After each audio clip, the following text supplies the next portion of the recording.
Good morning, YouTubers, bit shooters, bit tubers, and wherever you're watching this from. It is I, Mike Martins, here from the Mike Martins channel. Guys, thank you so much for being a part of this. I want to thank somebody on Teespring. Somebody bought a mug and a t-shirt.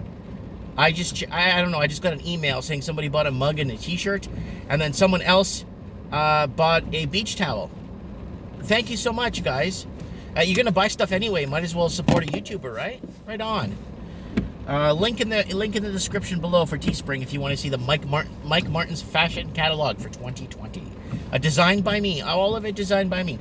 Anyways, okay, so what's going on? There's a lot going on. And this is a kind of important little tidbit of information. Spoke to a gentleman from Toronto. Business owner. He caught wind of my channel when I made that video about guy pays $210,000 for property tax in a small restaurant. It's not even in the mall area. It's just like in a outside.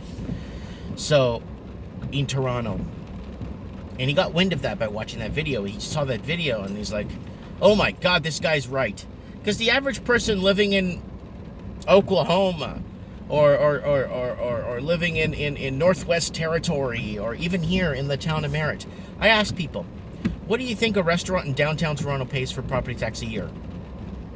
$4,500, $6,000 a year? Ha ha! Try $200,000.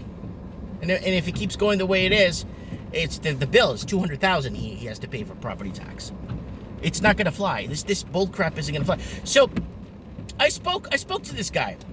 So we're having a conversation on Skype. We're talking a bit. He emailed me first, then he Skyped me. He's like, "Mike, they rose minimum wage, and workers feel like they're winning the wage wars or whatever that we're going through now in his province, or it's happening all over the world, right?" So he says to me, "Well, I found a solution for that, and you can tell your people." I'm like, "What is it?" "I just cut back their hours because I can't afford to pay them."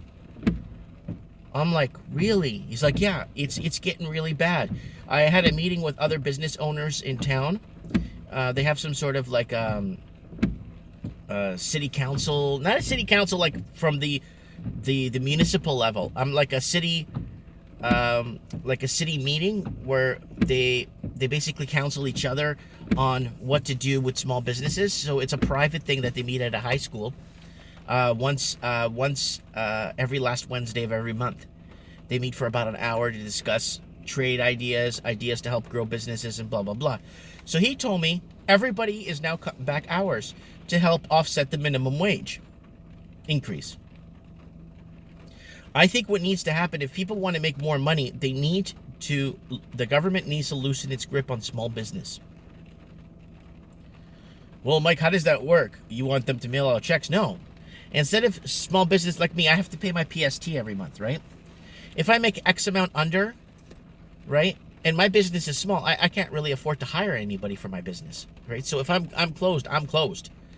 So for me to hire somebody, if they were to cut back on my PST, let's say, and say, "Oh, you can keep your PST, just record what you have, send it in to us so we know what you're making," then if you make X amount under, you could keep your provincial sales tax, and if you fund that towards hiring somebody, you don't have to pay it.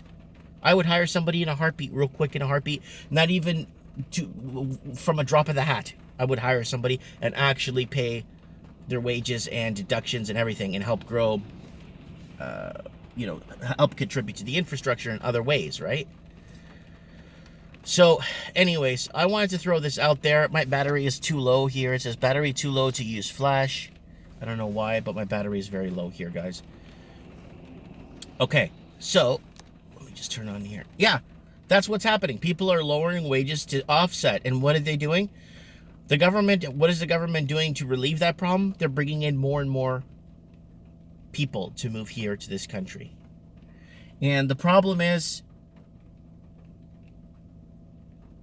like when my dad came, when our family came to Canada, my uncles and everybody, when we came, they came with 10 cents in their pocket, and they came to work minimum wage, but they came to work and build and buy their homes and pay them off and do this and do that and stay away from debt and pay off their cars and buy a cottage. My dad owned a cottage too.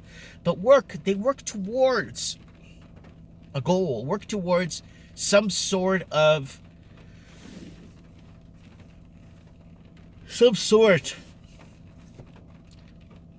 dream or something to keep your production going, something in your soul, right? But now it's gotten to a point where they bring in more people from other countries to work these jobs, not to build and be prosperous and expand. They bring them in so they can push them around. I spoke to a lot of workers that came to Canada to work here, and they get pushed around and get threatened to be sent back to their country on a regular basis. And that's how they get a grip on their employees. And I've already discussed this. I've discussed this with several people over the years, that the amount of big corporations, like big corporations working with the service level, at the service level, working at like customer service, just, you know, stocking shelves and stuff. Do you know how many applications they get from like actual, for example, in Canada, from Canadian people, but they don't hire them? They get applications in from people from in other countries, like in Australia, for example. Minimum wage, I think, is $19 an hour. Do you know how many applications they get from local Australian proper people? Lots, and they destroy them. Because they don't want to deal with unions, organized labor. They don't want to deal with that. Employers don't want to deal with that. So what they do, they hire the next best thing, and they hire someone that just came into the country where they could bully, push them around, and tell them what to do, and obviously not organized labor. And that's what's happening. And that's basically the forefront of things, where things are going to happen. You know, back in the day, when in high school, the teachers would yell at us and say, do you want to work a minimum wage job for the rest of your life? Do you want to flip burgers at McDonald's for the rest of your life? Well, that opportunity is not available to us right now as things are going.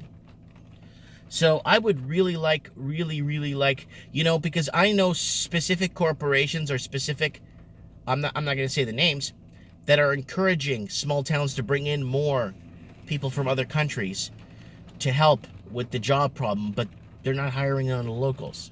Why? Organized labor. Now, like certain mills and certain jobs here are just hiring people and laying off union members and getting in people to do the same job at $12-13 an hour. And union members and people been there with seniority are basically out, gone. Very interesting, guys. Very interesting. Maybe we should do a Mike in the Night special this Saturday coming. We should do the death of the pension, or evaporation of the pension, or the removal of pensions. Because a lot of people are coming to grips and realizing that they're not going to have a pension. Why are they submitting to a pension? When they get to a certain age, they won't be entitled, or there won't be a pension for them. Let me know what you guys think. I would really like to know what you guys think in the comments below.